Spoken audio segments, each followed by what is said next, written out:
अस्सलाम वालेकुम। मेरा नाम डॉक्टर रेहान खालिद है और आज हम जिस मौजू पर बात करने वाले हैं वो है माइग्रेन। माइग्रेन हम उस सर के दर्द को कहते हैं जो नॉर्मली आधे सर को इन्वॉल्व किया होता है। उसके साथ उल्टी, मतली, आंखों में रोशनी का चुभना, शोर से या किसी काम करने से उस दर्द का बढ़ जाना शामिल होता है।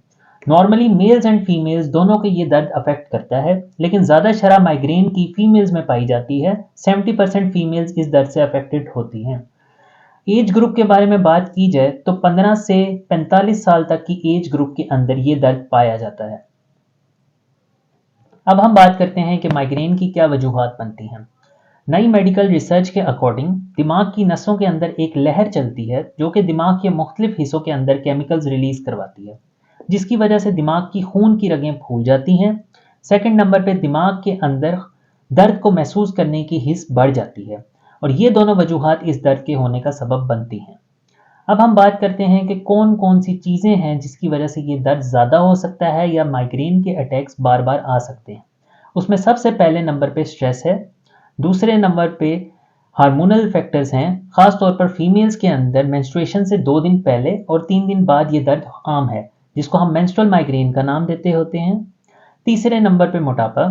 चौथे नंबर पे सही टाइम पे खाना ना खाना या फिर फास्टिंग करना और गुड हाइड्रेशन का ना रखना शामिल होता है। इसके अलावा जेनेटिक फैक्टर्स भी बाइस बन सकते हैं माइग्रेन का। खाने पीने की कुछ चीज़ें, कॉफ़ी, चीज़, चॉकलेट, रेड वाइन और इसके अलावा कुछ ड्रग नाइट्रेट शामिल होती हैं, वो भी इसका वजह बन सकती हैं। अब हम बात करते हैं माइग्रेन की ट्रीटमेंट की। सबसे पहले तो जो फैक्टर्स माइग्रेन होने का सबब बनते हैं उनसे बचा जाए, जो कि मैं आप लोगों को पहले ही वीडियो में बता चुका हूँ। सेकंड नंबर पे अगर वो दर्द इन फैक्टर से बचने से काबू नहीं हो रहा तो उसको सवेरिटी के लिहाज से ट्रीट करते हैं। अगर वो पेशेंट जिसमें दर्द की सवेरिटी कम है उसके अंदर हम सिंपल पैनाडोल, ब्रोफिन, नेप्रोक्सिन या डिक्लोरान की टैबलेट इस्तेमाल कर सकते हैं। लेकिन वो पेशेंट जिनमें दर्द बार बार होता है और इन सिंपल मेडिसिन से उस दर्द पे कोई कंट्रोल नहीं होता, उन पेशेंट्स के अंदर हम स्पेसिफिक मेडिसिन, माइग्रेन मेडिसिन जिनको हम ट्रिप्टान फैमिली कहते हैं, उनको इस्तेमाल करते हैं, जिनमें सुमाट्रिप्टान, ज़ोलमिट्रिप्टान, फेविट्रिप्टान ये मुख्तलिफ मेडिसिन शामिल हैं।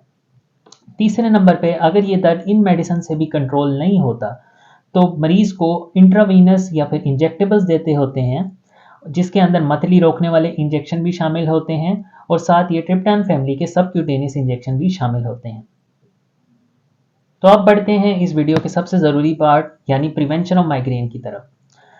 Prevention is always better than cure. इसलिए सबसे पहले जो चीज़ें आपको माइग्रेन करने का सबब बन रही हैं उनसे बचें। टाइम पे सोएं, टाइम पे उठें। सेकंड नंबर पे टाइम पे खाना खाएं, आपके खाने के दरमियान प्रॉपर फासला होना चाहिए, कोई मील स्किप ना करें। तीसरे नंबर के ऊपर आप जो चीज़ें मैंने आपको पहले बताई हैं, जो फैक्टर्स बनती हैं माइग्रेन का, जिसके अंदर स्ट्रेस है, कॉफ़ी है, चीज़ है, चॉकलेट है, रेड वाइन है, इन सब से बचें। वो लोग जिनके अंदर इन सब चीज़ों से बचने के अलावा good sleep cycle, good exercise, इन सब के बावजूद अगर दर्द कंट्रोल नहीं होता तो उनके अंदर मेडिकल के अंदर प्रोफाइलैक्सिस यूज़ होती है। यानी हम कुछ मेडिसिन देते होते हैं थ्रू आउट द मंथ जो उनके माइग्रेन के अटैक्स की फ्रीक्वेंसी कम कर देता है। उसमें पहले नंबर के ऊपर जो मेडिसिन इस्तेमाल होती है वो है इंडिराल यानी प्रोपेनोलोल। रोज़ाना की इंडिराल आपको बार बार दर्द होने से बचाती है। सेकंड नंबर के ऊपर कुछ एंटी एपिलेप्टिक यानी मिर्गी रोकने वाली दवाइयाँ भी इस्तेमाल होती हैं, एंटी डिप्रेसेंट्स भी इस्तेमाल होती हैं, कुछ कैल्शियम चैनल ब्लॉकर्स को भी यूज़ करते हैं। खैर ये आपको आपके डॉक्टर बेहतर गाइड कर देंगे। उम्मीद है कि आप लोगों को माइग्रेन की सारी चीज़ें अच्छे से समझ आ गई होंगी, लेकिन अगर आप लोगों का कोई पॉइंट रह गया है, कोई सवाल पूछना चाहते हैं तो काइंडली कमेंट सेक्शन में ये लाजमी मेरे से पूछें ताकि मैं अगली वीडियो में इसको क्लियर कर सकूं। Thank you so much. अपना ख्याल रखें। अल्लाह हाफिज़।